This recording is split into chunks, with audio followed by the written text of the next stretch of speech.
Hello friends, एक unusual topic पर बात करेंगे जिस पे एज अ कार्डियोलॉजिस्ट मेरा बोलना शायद आपको हास्यास्पद भी लगे,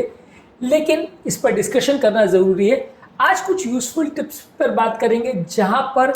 आप अपनी अवेयरनेस से या अपनी सजगता से अपने आप को मैल प्रैक्टिसेस से बचा सकते हो और उन चीज़ों से बचा सकते हो जहां कार्डियोलॉजिस्ट आपके साथ गलत कर सकते हैं या आपको बेवकूफ़ बना सकते हो। इस तरह के केसेस में अपने आप को आप कैसे प्रोटेक्ट कर सकते हो, ये हम चीज़ों पर या यूज़फुल टिप्स पर बात करेंगे। एज अ कार्डियोलॉजिस्ट मेरा ये बोलना शायद अनयूजुअल लगे, लेकिन एक अलग वीडियो में हमने ऑलरेडी डिस्कस किया है कि कैसे कार्डियोलॉजिस्ट अपने लोगों को, अपने पेशेंट्स को कहाँ कहाँ मैल प्रैक्टिसेस करते हैं और कैसे बेवकूफ़ बनाते हैं, कहाँ कहाँ चीज़ों में गड़बड़ियाँ हो सकती है। आज इन सब चीज़ों से बचने के लिए कुछ यूज़फुल टिप्स पर बात करेंगे। टॉपिक पर जाने से पहले जो लोग हमारे चैनल पर नए हैं उन्हें रिक्वेस्ट करूँगा कि चैनल को सब्सक्राइब करें, वीडियोज़ को लाइक करें, शेयर करें, फॉलो करें, कमेंट करें, पूरा देखें। आज के टॉपिक में लोग कई तरह के कमेंट्स कर सकते हैं, कई तरह के मेरे बारे में भी नेगेटिव कमेंट्स कर सकते हैं, पॉजिटिव कमेंट कर सकते हैं। It's all open to that. बहुत सारी चीज़ें होती है जो पॉजिटिव होती है, नेगेटिव होती है। डॉक्टर्स को लोग भगवान मानते हैं, पर एक्चुअल में डॉक्टर्स भी प्रोफेशनल होते हैं और कई लोग इसको बहुत सीरियसली एज अ प्रोफेशन ही लेते हैं और वो ह्यूमैनिटी या बाकी सारी चीज़ों को साइड में रख के इसको एज अ बिजनेस ही करते हैं। तो वो सारी चीज़ों में मैल प्रैक्टिसेस आ जाती हैं। इसमें गलत है, डेफिनेटली गलत है, लेकिन इसके बारे में जानना और समझना और अपने आप को उससे प्रोटेक्ट करना ज़रूरी है। तो आज उस पर हम बात करेंगे। टॉपिक एक्सक्लूसिव है, बिल्कुल अलग तरीके का है, इसलिए से अंत तक देखिएगा। चलिए शुरू करते हैं इंपॉर्टेंट वीडियो। सबसे पहला मैं खुद ही एज अ कार्डियोलॉजिस्ट बोल रहा हूँ कि जहाँ पे कोई इमरजेंसी सर्जरी नहीं है, मान लीजिए अगर कोई हार्ट अटैक का पेशेंट नहीं है जिसके तुरंत में मृत्यु होने का चांस बहुत ज़्यादा नहीं है, तो वहाँ पे सेकेंड ओपिनियन लेना कई बार एडवाइजेबल होता है। कई बार इसमें एक ग्रे जोन होता है। कई केसेस ऐसे होते हैं जिसमें श्योर शॉट आपको पता होता है कि 90-95% ब्लॉकेज है और बड़ी नली का है, पेशेंट की जान खतरे में, हार्ट अटैक है। वहाँ पे आपको पता होता है कि ट्रीटमेंट कराना आवश्यक है, नहीं तो जान का खतरा है। कई ऐसे केसेस होते हैं जहाँ पे बहुत कम ब्लॉकेज होता है और आपको छोटी नली में होता है, पेशेंट को कोई सिम्टम्स नहीं होते, कोई लक्षण नहीं होते, तो आपको पता है कि यहाँ नहीं करना। कई ऐसे केसेस होते हैं जहाँ ग्रे जोन होता है जिसमें कर भी सकते हैं, नहीं भी कर सकते। यहाँ पे कई बार कार्डियोलॉजिस्ट या कई बार एज ए डॉक्टर्स लोग अननेसेसरी प्रोसीजर्स करते हैं या पेशेंट को उसके लिए इंकरेज करते हैं। तो यहाँ पे एक सेकेंड ओपिनियन लेना या डिस्कस करना, खासकर एक ऐसे डॉक्टर से, एक ऐसे कार्डियोलॉजिस्ट से जो उस पर्टिकुलर कार्डियोलॉजिस्ट का कोई डायरेक्ट कॉम्पिटिटर नहीं हो, किसी दूसरी जगह पे डिस्कस करना बेटर होता है। कई बार अगर ऐसा पेशेंट आपको कुछ बोल रहा है तो आप किसी दूसरी जगह जाके उसको डिस्कस कर सकते हो कि ये जो हो रहा है सही हो रहा है कि गलत हो रहा है। कई बार अगर मल्टीपल डॉक्टर्स आपको इस बारे में बोल रहे हैं कि ऐसा करने से चलेगा, तो आप उसकी ओपिनियन को ज़्यादा वैलिड मान सकते हो। हालांकि ऑब्वियसली सेकेंड ओपिनियन लेने का प्रोसीजर भी अपने आप में कॉस्टली है, लेकिन फिर भी आप इसको फॉलो कर सकते हो, खासकर उन केस में जहाँ बहुत डाउटफुल केसेस हो, जहाँ पे श्योर शॉट है कि हाँ यहाँ पे प्लास्टिक करने से फ़ायदा होगा। जहाँ 5 में से 5 कार्डियोलॉजिस्ट आपको बोल रहे हैं कि यहाँ करना चाहिए, 5 में से 5 बोल रहे हैं नहीं करना चाहिए, वहाँ कोई संशय नहीं है। पर जहाँ 5 में से 4 बोल रहे हैं नहीं करना चाहिए और जहाँ 1 बोल रहा है कि करना चाहिए, तो वहाँ पे उस एक व्यक्ति जो बोल रहा है करना चाहिए उसकी ओपिनियन को आपको डाउटफुल लेना चाहिए। उसके क्या जस्टिफिकेशंस है और उससे क्या तथ्य है, किस कारण से वो बोल रहे हैं करना चाहिए, उसको आपको सेकेंड ओपिनियन लेके डिस्कस करना चाहिए और उसको समझने के प्रयास करना चाहिए। मैं ऐसा नहीं कर रहा हूँ कि आप उस डॉक्टर से जाकर झगड़ा करना चालू कर दो कि आपने बोला कि इसमें प्रोसीजर करना है, बाकी डॉक्टर ने बोला नहीं करना है, तो इसका मतलब आप गलत बोल रहे हो। ऐसा ग्रे जोन हो सकता है, डिफरेंस ऑफ ओपिनियन भी हो सकता है कि एक व्यक्ति बोले इसमें करना है, दूसरा बोले इसमें नहीं करना है, ऐसा हो सकता है। इसको डिफरेंस ऑफ ओपिनियन भी मान सकते हैं, लेकिन हाँ, इसको मैल प्रैक्टिस मानना सिर्फ इसी चीज़ को गलत होगा। लेकिन हाँ, सेकेंड ओपिनियन लेने से एटलीस्ट आप काफ़ी केसेस में, इस तरह खासकर ग्रे जोन वाले केस में बच जाते हो और फिर आप डिसाइड कर सकते हो कि आपको क्या करना है। मान लीजिए अगर 4 डॉक्टरों को आपने दिखाया और सबकी अलग अलग ओपिनियंस आ रही हैं, तो फिर आप थोड़ा देर वेट कर सकते हो, जो आपको ज़्यादा ट्रस्टवर्दी लगे फिर उससे डिस्कस कर सकते हो। जहाँ पे आपको जो आपका गट फीलिंग बोलता है आपको फॉलो करना है, वो कर सकते हो। अपने आप को और ज़्यादा एजुकेट कर सकते हो कि उस मामले में क्या सही है क्या गलत है। तो ये सारी चीज़ें करने से आप एटलीस्ट गलत प्रोसीजर या गलत दवाइयाँ या गलत ट्रीटमेंट से बच जाते हो। और ये सिर्फ एंजियोप्लास्टी के लिए वैलिड नहीं, ये कार्डियक सर्जरी के लिए, ईसीपी के लिए, हर तरह की थेरेपीज़ के लिए ज़रूरी है। जो भी बड़ी थेरेपीज़ और कॉस्टली थेरेपीज़ करी जा रही है उसमें आपको कई बार सेकेंड ओपिनियन लेना वैलिड रहता है। इसके अलावा आपकी कंडीशन के बारे में जानना समझना ज़रूरी है। मैं कई बार पेशेंट्स को बोलता हूँ कि अगर आप नहीं जानोगे कि आपकी बीमारी क्या है, हार्ट फेलियर क्या होता है, हार्ट अटैक क्या होता है, स्टेंट क्या होता है, तो बहुत चांसेस है कि आपके साथ गलत होगा। तो आपको उसके इफेक्ट्स, साइड इफेक्ट्स, क्या सही है क्या गलत है, इसके बारे में पूरी जानकारी होना ज़रूरी है। अब लोग इसमें क्या बोलते हैं कि सर मेरी फील्ड तो नहीं है, आप जानो, आपको जो ठीक लगे वो करो, जो कि एक तरह से सही भी है, क्योंकि हर पेशेंट के लिए पूरी उस बीमारी के बारे में जानना समझना पूरा पॉसिबल कई बार नहीं होता है, खासकर इमरजेंसी में। लेकिन अगर आप उसके बारे में जानते हैं, समझते हैं उसमें क्या सही है क्या गलत है, तो एटलीस्ट आप उसको बेटर वे में डिस्कस कर सकते हो, जो सही है वो कर सकते हो। खासकर वहाँ पे जहाँ पे इमरजेंसी नहीं है, वहाँ आप बेटर ओपिनियन ले सकते हो, और आपके साथ जो सही हो उसके होने का चांस ज़्यादा हो जाता है, यदि आप उसके बारे में एजुकेटेड हो। यदि आपको यही नहीं पता कि एंजियोप्लास्टी क्या होती है, यही नहीं पता कि बाईपास क्या होता है, यही नहीं पता कि ईसीपी क्या होता है, यही नहीं पता कि इस थेरेपी से क्या फ़ायदे क्या नुकसान होंगे, और करने के पहले और बाद में क्या इश्यूज़ होंगे, नहीं करने के पहले और बाद में क्या इश्यूज़ होंगे, तो आप कई बार गलत चक्कर में फंस सकते हो, और गलत मैल प्रैक्टिस के चक्कर में आप परेशान हो सकते हो। इसलिए खुद को अवेयर करना या उसके बारे में जानना समझना, बीमारी के बारे में जानना समझना बहुत ज़रूरी है। और ये अवेयरनेस हर तरह से, हर दवाई के लिए, हर साइड इफ़ेक्ट्स के लिए, हर इफ़ेक्ट्स के लिए, हर कॉस्ट के लिए, हर प्रोसीजर में आपकी मदद करता है। इसके अलावा आप अपने डॉक्टर से क्वेश्चंस पूछिए कि ये प्रोसीजर जो आप कर रहे हो ये क्या है, किस तरह से किया जाता है, क्या इसके रिस्क है, क्या इसके बेनिफिट है, क्या इसमें कोई लेस एग्रेसिव ट्रीटमेंट करने से फ़ायदा होगा, इसको करने के बाद क्या क्या तरह के प्रॉब्लम्स हो सकते हैं, इसको करने के बाद क्या क्या तरह के कॉम्प्लिकेशंस हो सकते हैं, अगर कोई कॉम्प्लिकेशन होगा तो उसको कैसे तरह से मैनेज किया जाएगा, क्या इससे कोई लेस इन्वेजिव तरीका है, कोई इससे लेस कॉस्टली तरीका है जिससे हम इसको मैनेज कर सकें, हम इस प्रोसीजर में हमको कॉस्ट अगर प्रॉब्लम आ रहा है तो उसको हम कैसे कट डाउन कर सकते हैं। ये सारी चीज़ों के बारे में यदि आप क्वेश्चंस पूछोगे तो आप,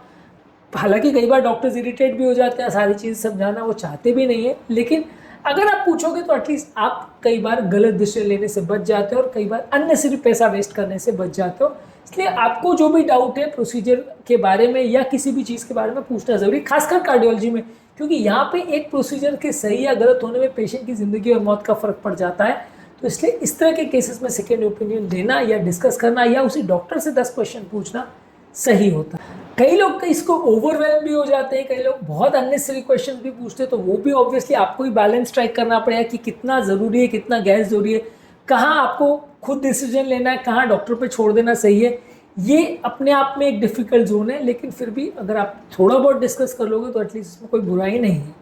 इसके अलावा अगर किसी डॉक्टर का या किसी पर्टिकुलर व्यक्ति का कोई कॉन्फ्लिक्ट ऑफ इंटरेस्ट है, जैसे कोई फाइनेंशियल रिलेशनशिप है या कोई फार्मास्यूटिकल टाइप्स है या कोई डिवाइस कंपनी के साथ टाइप्स है, तो वो अगर पता रहे तो ज़्यादा अच्छा है। हालांकि इंडिया में ये सारी चीज़ें डिस्क्लोज करना कोई कंपलसरी नहीं होता, फॉरेन कंट्रीज़ में ज़्यादा ज़रूरी होता है, पर अगर ऐसा हो तो वो आप पेशेंट के लिए एक ज़्यादा अच्छा इंपॉर्टेंट सोर्स ऑफ इन्फॉर्मेशन रहता है, जो उसको गलत प्रोसीजर और गलत चीज़ों में फंसने से बचाता है। इसके अलावा आप एज अ पेशेंट अपने डॉक्टर को पूछिए कि एक फुल डिस्क्लोजर करें कि प्रोसीजर क्या है, कैसे करेंगे, क्या इसके इफेक्ट्स हैं, क्या इसके साइड इफेक्ट्स हैं, क्या इसके ऑल्टरनेटिव्स हैं, क्या कॉम्प्लिकेशंस हैं। और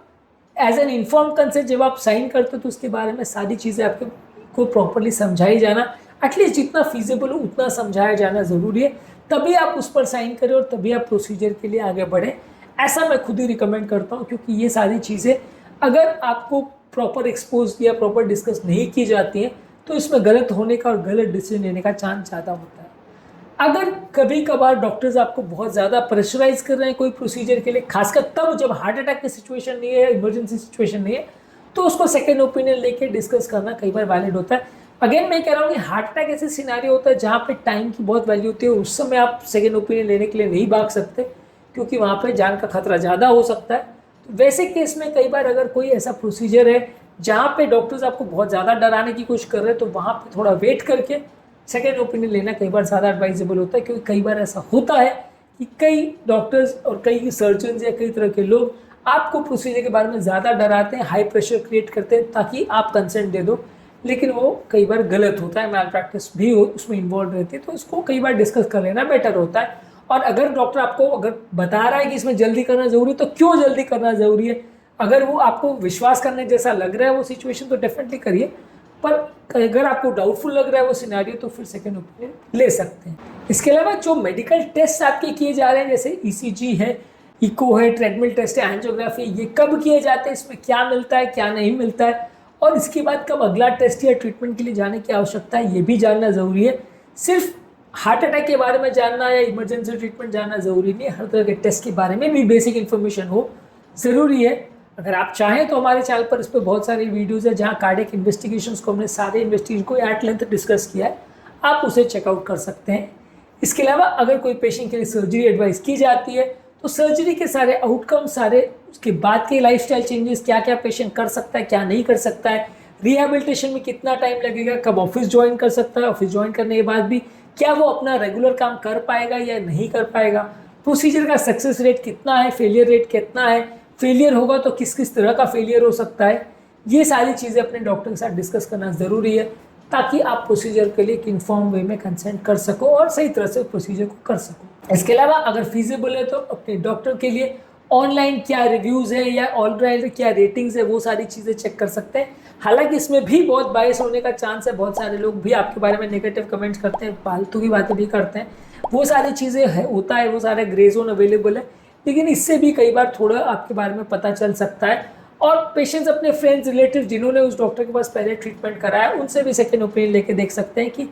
कोई पर्टिकुलर डॉक्टर जिस पर आप ट्रस्ट कर रहे हैं वो डॉक्टर कैसा है और उसका कैसा ओपिनियन है। ये सारी चीज़ें जानने से भी कई बार आप गलत चक्करों में पड़ने से बच जाते हैं। इसके अलावा जब बिलिंग हो रही है तो बिलिंग में क्या क्या चीज़ें हो रही है, क्या क्या चीज़ों का बिल लिया गया है, क्या नहीं लिया गया है, वो मेडिकल बिल्स को भी प्रॉपर डिटेल में देखिए, रादर देन सिर्फ साइन करके दे दिया वैसा नहीं, प्रॉपर वे में देखिए कि कई बार ओवर बिलिंग भी हो जाती है, जो डॉक्टर नहीं करता हॉस्पिटल वाले भी करते हैं, तो ये सारी चीज़ों के बारे में भी जानना और समझना ज़रूरी है। इसके अलावा अगर एक्चुअल में आपको कोई मैल प्रैक्टिस लग रही है या कोई गलत प्रॉब्लम हुआ है तो पेशेंट के काउंसलर्स, एडवोकेट्स या पेशेंट के लिए लोग भी इस तरह के अवेलेबल है, लीगल हेल्प भी आप ले सकते हैं, ये सारी चीज़ें कर सकते हैं। हालांकि ऑब्वियसली एज ए डॉक्टर ही हमारे लिए हेडेक हो जाता है कि कई बार लोग फालतू की चीज़ों में आपको हरास कर सकते हैं, ऐसी चीज़ों में ऐसा भी लोग आते हैं जो अननेसेसरी आपको हैरासमेंट करने के लिए भी ऐसा करते हैं।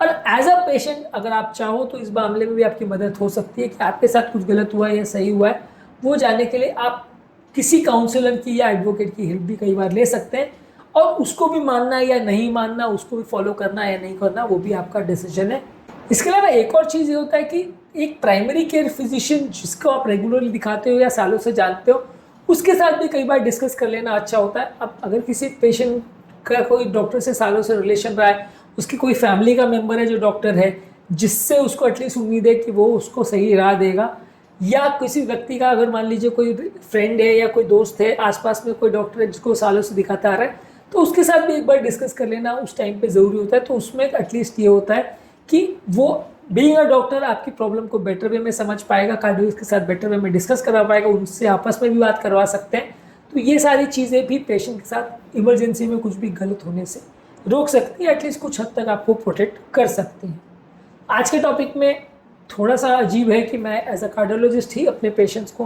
कुछ टिप्स दे रहा हूँ कि वो मैल प्रैक्टिस से या गलत चीज़ों से बच सके। हो सकता है कुछ लोगों को ये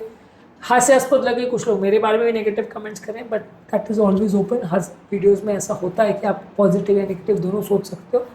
उम्मीद करूँगा कि आज के टॉपिक में कुछ नई बातें जानने को मिली होगी, कुछ नया एस्पेक्ट आपको सोचने को मिला होगा। जो लोग हमारे चैनल पर नए हैं उन्हें रिक्वेस्ट करूँगा कि चैनल को सब्सक्राइब करें, वीडियोज़ को लाइक करें, शेयर करें, फॉलो करें, कमेंट करें पूरा।